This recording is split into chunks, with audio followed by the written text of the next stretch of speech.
একজন প্রবাসী কত কষ্ট করে, কত পরিশ্রম করে হয়তো ৪ বছর পর, ৫ বছর পর, ৩ বছর পর দেশে আসে। আসার সময় সে তার পরিবারের জন্য, আত্মীয়স্বজনের জন্য অনেক যত্ন করে জিনিসগুলো নিয়ে আসে।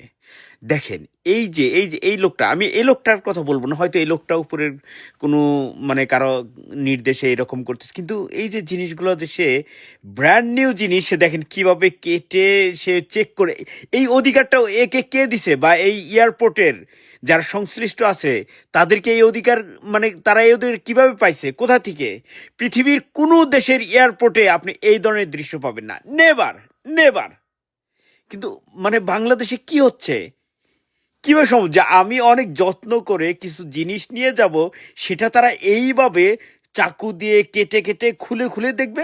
I mean seriously? সকল প্রবাসীকে আমি বলছি, প্লিজ আপনারা ভিডিওটা শেয়ার করেন এবং এর বিরুদ্ধে, আমি এই লোকটার কথা বলতেছি না, এদের বিরুদ্ধে যারা এই যে প্রবাসীদের এই জিনিসগুলোতে হেনস্থা করতেছে, হয়রানি করতেছে, এর বিরুদ্ধে যেন ব্যবস্থা নেওয়া হয় এবং এটা যেন অবিলম্বে বাতিল হয়, বন্ধ হয়।